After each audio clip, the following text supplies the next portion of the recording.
Sindicalismo, arte, cultura, actualidad, tecnología, pedagogía, educación.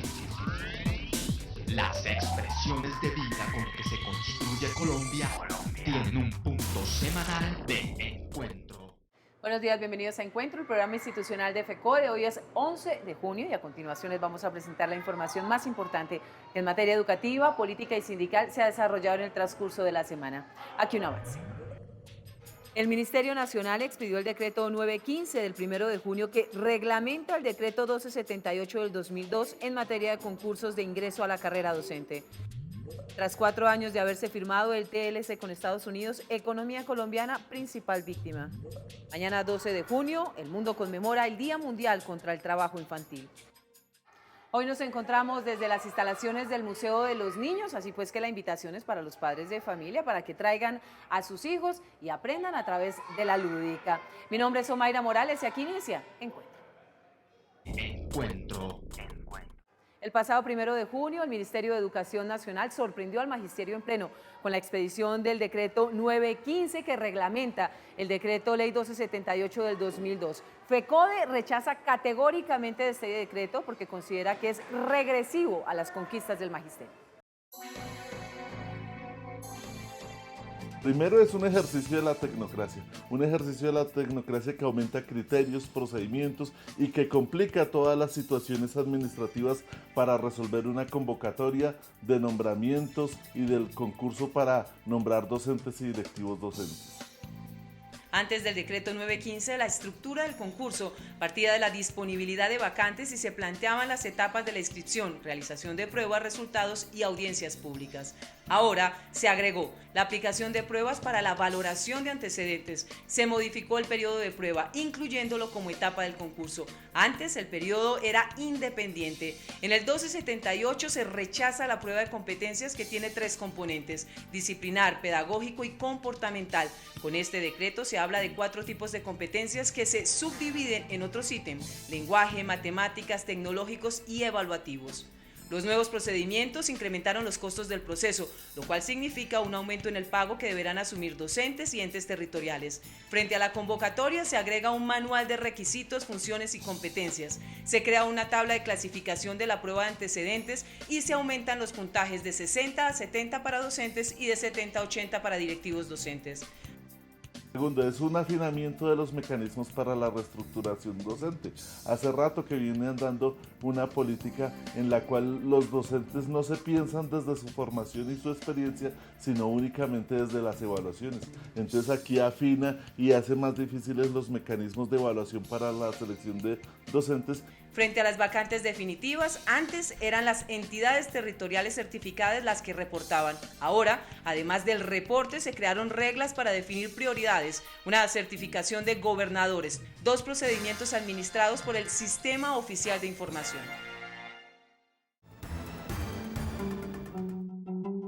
En el desarrollo de la evaluación con carácter diagnóstica formativa, el procesamiento de resultados por parte del ICFES se llevará a cabo hasta el 22 de junio y la publicación de los mismos se hará el 23 del mismo mes.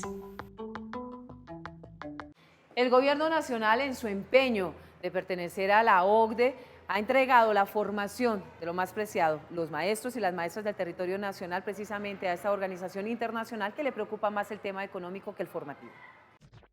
Las recomendaciones hechas por la organización internacional fueron incorporadas por el Gobierno Nacional en el artículo 222 del Plan Nacional de Desarrollo. Hoy las pretensiones del presidente Santos por ingresar al selecto grupo de los países más ricos no es más que una política que le permite entregar la soberanía educativa a los privados.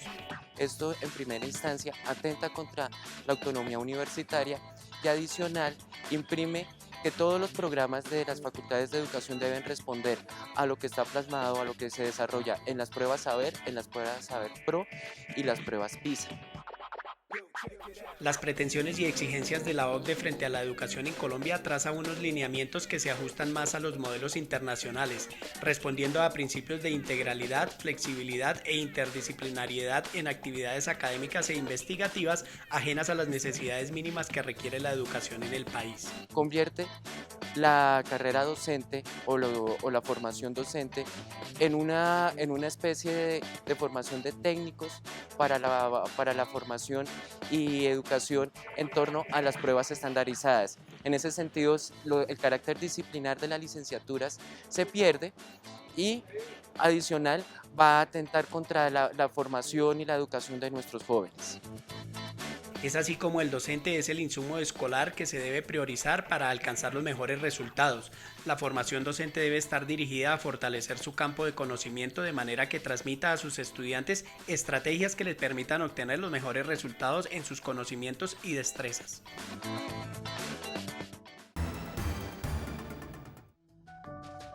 Los docentes que por situaciones de orden administrativo, licencias de maternidad e incapacidades hayan suspendido los trámites de la evaluación con carácter diagnóstica formativa tendrán hasta el 8 de julio para terminar todas las etapas del proceso.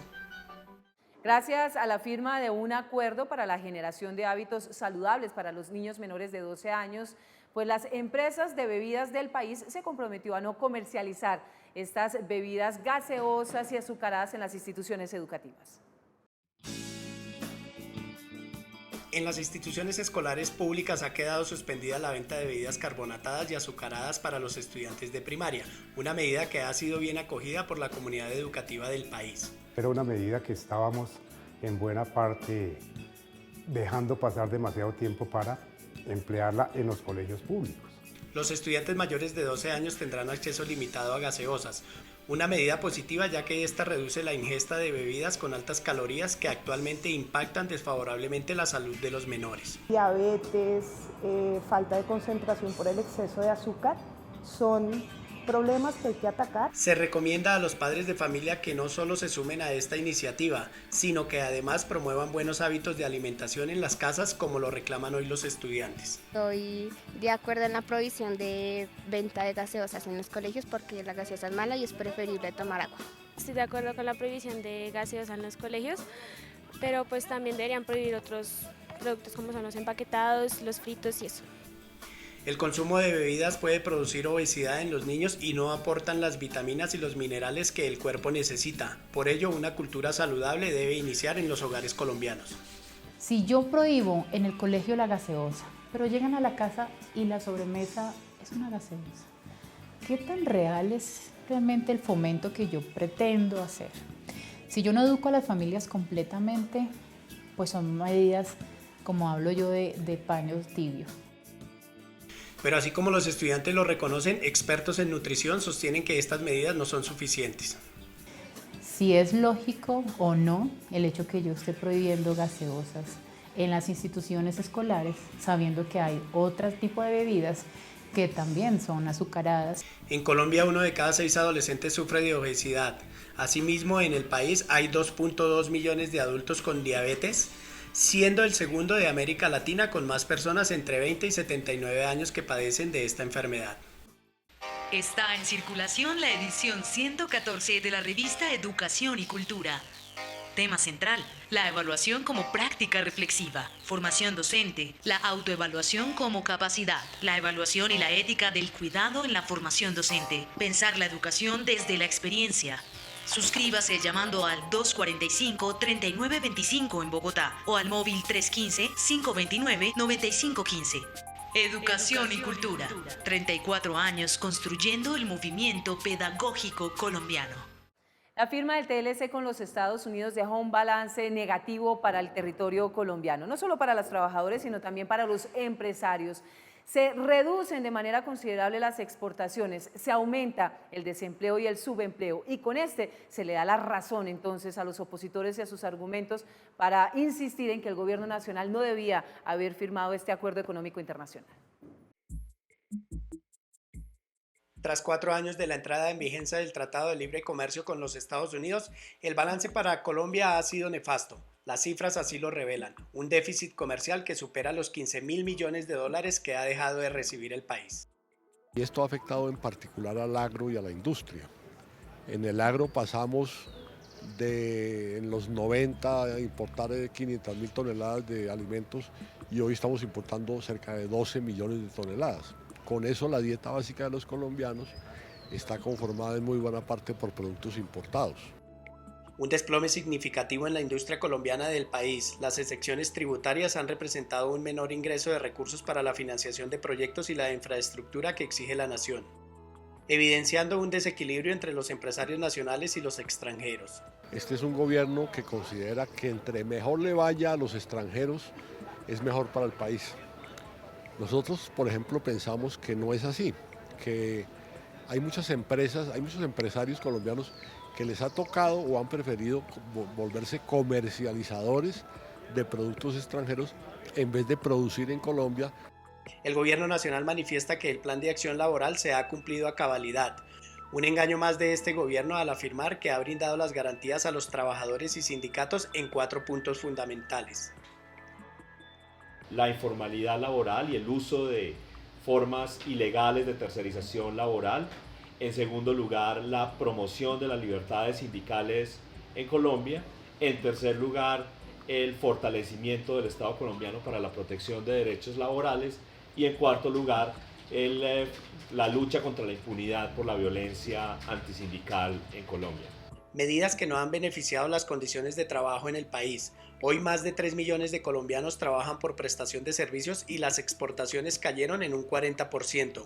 Por otro lado, el 67% de la población con capacidad de trabajar se encuentran en el rebusque y las cifras seguirán en aumento. Se han perdido más de 200.000 empleos en la industria. Yo pienso que eso se debe a que el músculo productivo de muchos empresarios se ha perdido. El desempleo alcanzó el 10.1% y el gobierno nacional arremete contra los trabajadores al legalizar la tercerización laboral. El sector agrario se encuentra en quiebra, la industria colombiana cada día más debilitada y los poderes económicos extranjeros más fortalecidos.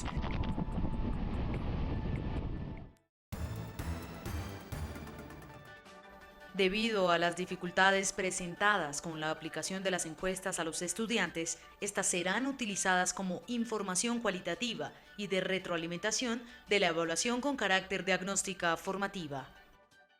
Día tras día, el gobierno nacional y la guerrilla de las FARC se acercan a la firma final del acuerdo de paz, de cese de hostilidades. Sin embargo, serán todos y cada uno de los colombianos quienes ratifiquen los acuerdos a los que se llegue en La Habana, Cuba.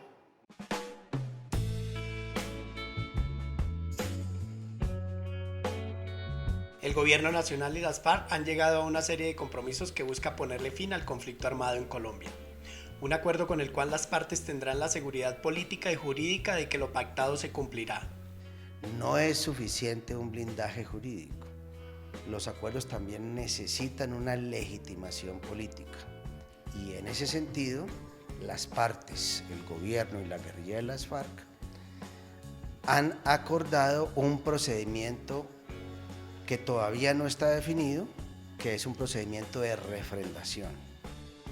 En desarrollo del derecho a la paz, el acuerdo final para la terminación del conflicto y la construcción de una paz estable y duradera constituye un acuerdo especial en los términos del artículo 3 común a los convenios de Ginebra de 1949.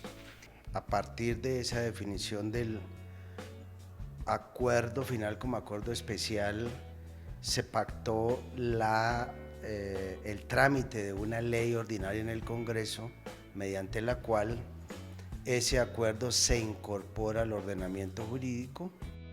El blindaje que el gobierno busca para el acuerdo final también va a tener la garantía jurídica nacional a través de la Corte Constitucional, y el pueblo colombiano será quien ratifique el acuerdo final al que se llegue en La Habana. Un plebiscito es votar sí o no frente a una pregunta, es así de sencillo. ¿Cuál es la pregunta? Pues todavía no existe porque, insisto, ni siquiera sabemos si va a haber plebiscito desde el punto de vista legal, porque la Corte no ha dicho, pero en general la consulta que se haga a los ciudadanos es en lo fundamental responder sí o no a una pregunta más o menos del estilo: ¿usted está de acuerdo o no con el conjunto de los acuerdos a que llegaron el gobierno colombiano y las FARC para terminar el conflicto armado? El gobierno, a través del Congreso y la Corte Constitucional, busca la manera de introducir los acuerdos al sistema legal constitucional colombiano, con el propósito de evitar modificaciones e incumplimientos por futuros gobiernos.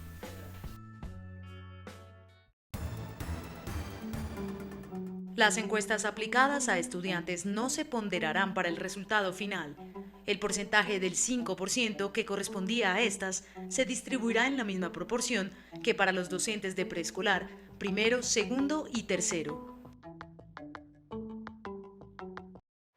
El llamado de urgencia de la empresa de telecomunicaciones de Bogotá al alcalde mayor, a la ciudadanía, pero sobre todo a los cabildantes del distrito para que no permitieran su venta no fue escuchado. Ahora será la ciudad, los bogotanos, quienes tendrán que asumir los costos de esta venta y que una multinacional tome las riendas de una institución importantísima para la ciudad.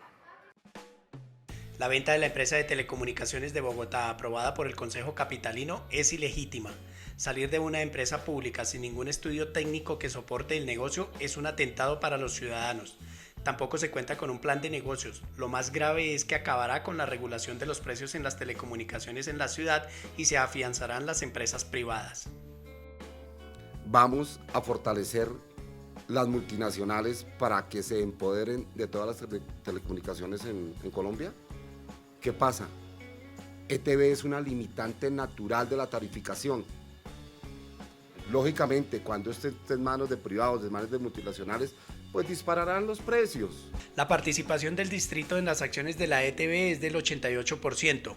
Por ello, vender hoy la empresa es un despropósito de la alcaldía, ya que la ciudad perdería el ingreso de recursos permanentes con los que se podrían hacer los mismos proyectos que están planteados en el plan de desarrollo propuesto por el alcalde de Bogotá y que alcanza los 96 billones de pesos. No estamos de acuerdo con la venta de la empresa de teléfonos de Bogotá ni con ninguna de las empresas públicas que han demostrado que tienen sostenibilidad, son empresas pujantes que le han dado riqueza al distrito. Con 31 votos a favor y 12 en contra, los concejales de la ciudad han decidido enviar a manos de privados la empresa pública del distrito, desestimando los recursos orientados a la educación y la infraestructura de la capital y entregando el 12% del crecimiento de las acciones, al igual que los 2.7 billones de pesos que fueron invertidos en la modernización de la empresa. Si el doctor Peñalosa tuviera una actitud gerencial sensata, lo que estaría es diciendo, bueno, vamos a coger esta empresa y vamos a montar un verdadero emporio con ella. Pero claro, lo que va a hacer es entregársela a un extranjero, a un privado, para que sea el otro el que desarrolle las inmensas potencialidades de esa empresa. Bueno, y de paso maltrate a los trabajadores y se exporten las ganancias y hagan todas las cosas indebidas que suelen hacer. En los últimos 10 años la empresa le entregó a la ciudad cerca de 12 billones de pesos para inversión social, recursos que la ciudad dejará de recibir cuando la compañía pase a manos de privados. Para la Contraloría de Bogotá, la venta de la ETB no cuenta con un estudio técnico que muestre el presente y el futuro de la empresa. Bajo un escenario de diferentes alternativas para los bogotanos, es claro que para la administración distrital su único propósito es vender la compañía.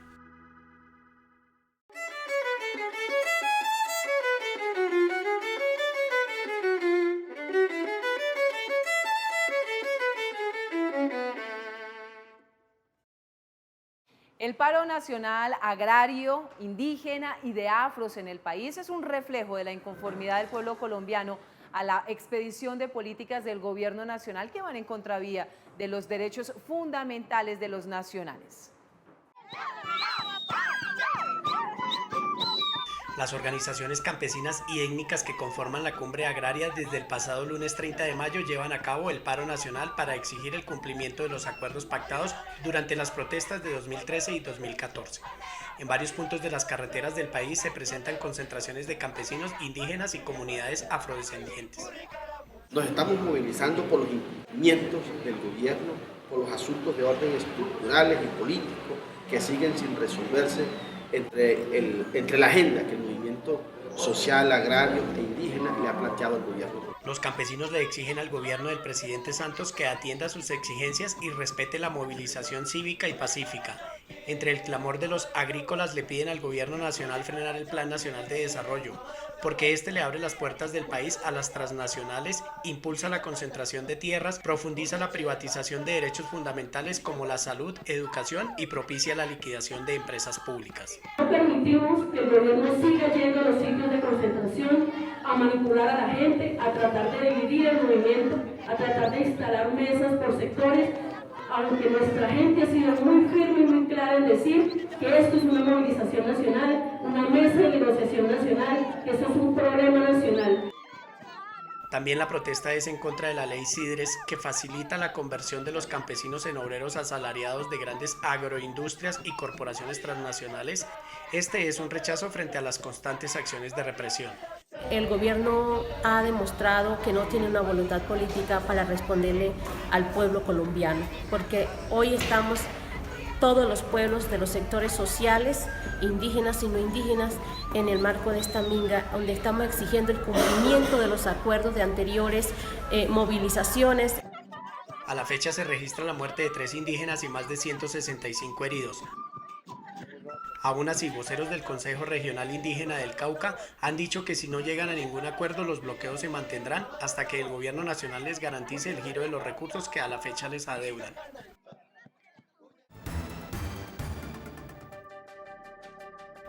Los actos administrativos de reconocimiento de ascensos y reubicaciones salariales en el proceso de la evaluación con carácter diagnóstica formativa se darán a conocer en el mes de julio, con retroactividad o efectos fiscales al 1 de enero de 2016.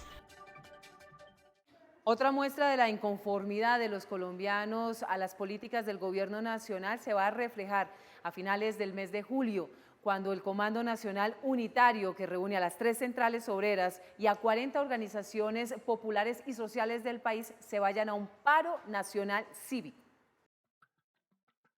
A la bandada de paros que se registraron en el primer semestre del 2016 del magisterio, campesinos, indígenas y camioneros, entre otros, con el incumplimiento del gobierno a acuerdos pactados como elemento en común, se suma el paro cívico convocado por el Comando Nacional Unitario, que reúne a las 3 centrales obreras y a cerca de 40 organizaciones sociales y populares que, exigiendo sus reivindicaciones en unidad, han sido invisibilizadas en el proceso de negociación.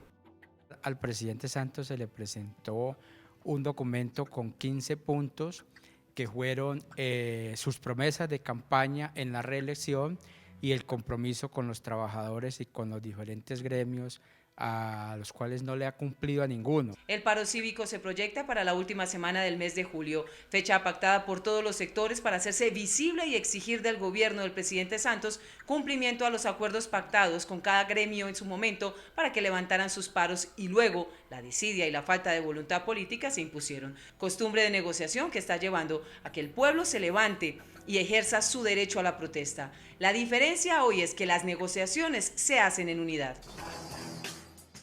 Estamos unidos tanto a nivel nacional como en los diferentes departamentos, las subcomisiones y los comandos departamentales. Estamos haciendo un solo bloque, auspiciando y promoviendo este paro cívico nacional.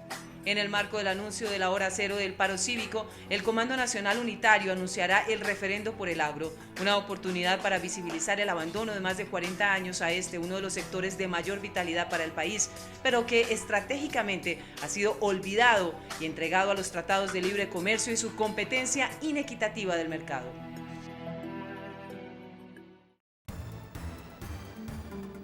Los docentes que no fueron grabados por los camarógrafos del gobierno serán informados de la fecha de grabación después de la semana de receso escolar. Mañana 12 de junio, el mundo conmemora el Día Internacional de la Lucha contra el Trabajo Infantil. En nuestro país las cifras realmente siguen siendo escalofriantes de niños y niñas que deben dejar de ir a las aulas simplemente para mejorar la economía de sus hogares.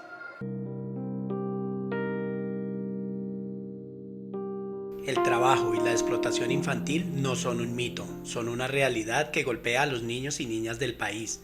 La pobreza, el desempleo, el hambre y la violencia son las principales causas que actualmente promueven este delito en Colombia. ¿Qué celebramos? La posibilidad de que los niños, niñas y adolescentes de Colombia tengan un goce efectivo de sus derechos, puedan ir al parque, tengan derecho a la recreación, se diviertan, estén con sus papás, con sus mamás, con sus abuelos, puedan ir al museo, a la biblioteca y sobre todo no trabajen. Trabajar violenta los derechos de los niños, de las niñas y de los adolescentes. Los sectores que más generan trabajo infantil son el agrario, el comercial, la industria y la economía informal. La sociedad colombiana no puede patrocinar este tipo de violencia contra los niños, por eso el llamado de las autoridades es a denunciar. Es importante que nosotros no patrocinemos de ninguna forma este tipo de actividades. A los niños en Colombia se les debe garantizar el derecho a la educación, la salud, la recreación y el deporte, entre otros. No más niños en las calles, no más niños explotados laboralmente, no más niños sin educación. El trabajo infantil atenta definitivamente contra ese goce y contra que tengamos unos niños en un desarrollo pleno, divertidos, amables, amorosos, inteligentes y sobre todo en cada una de nuestras escuelas, que es lo que queremos no solamente los defensores de derechos de niños, niñas y adolescentes, sino además los maestros en este caso, que son tan amigos de la infancia y de la adolescencia. Y en esta oportunidad, el primer vicepresidente de FECODE, el profesor Luis Eduardo Varela, nos editorializa nuestro espacio.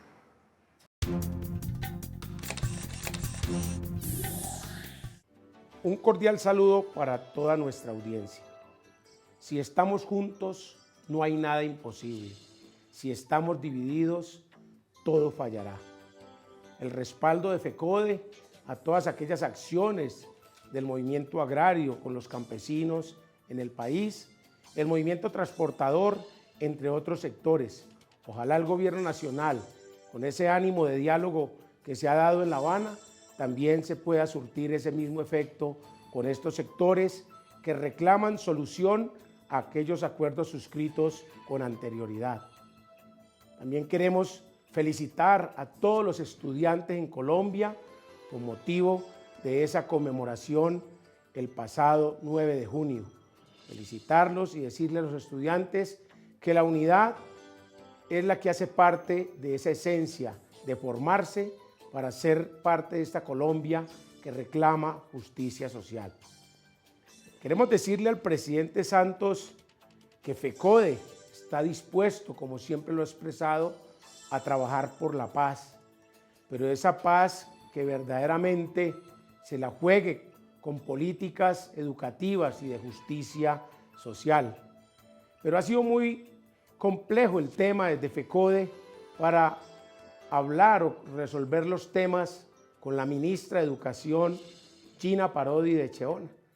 No la consideramos la interlocutora válida para estos temas. Sus normas expedidas unilateralmente no resolverán toda esta problemática.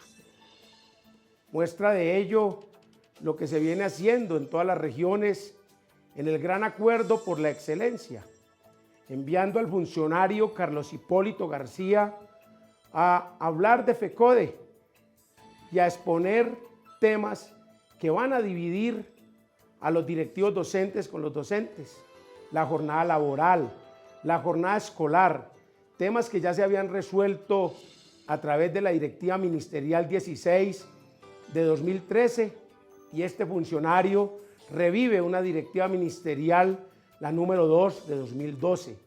El llamado es a que todos esos temas, a que estos decretos y normas expedidos por la ministra de Educación, el decreto 490, el 501, el decreto 915, la resolución que reglamenta las funciones de los docentes y directivos docentes, se resuelvan.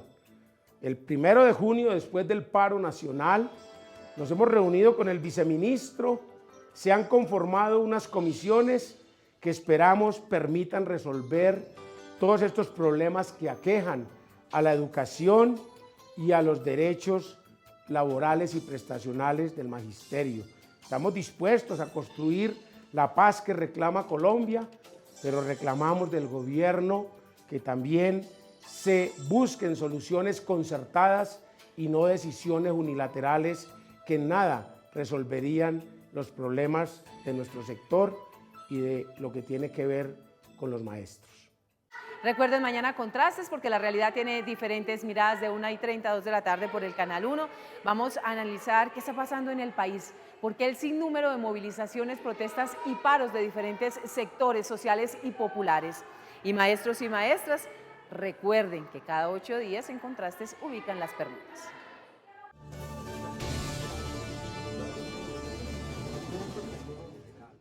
Gracias por acompañarnos en Encuentro, el programa institucional de FECODE, que va todos los sábados de 7 a 7:30 de la mañana por el Canal 1. Los invitamos para que nos sigan a través de la página web www.fecode.edu.co, estén pendientes de nuestras redes sociales, o si quieren un contacto directo con la oficina de prensa, pues ingresen al WhatsApp 310-673-9655. Gracias nuevamente por su compañía, nos vemos en 8 días. Adiós. Arte, cultura, actualidad, tecnología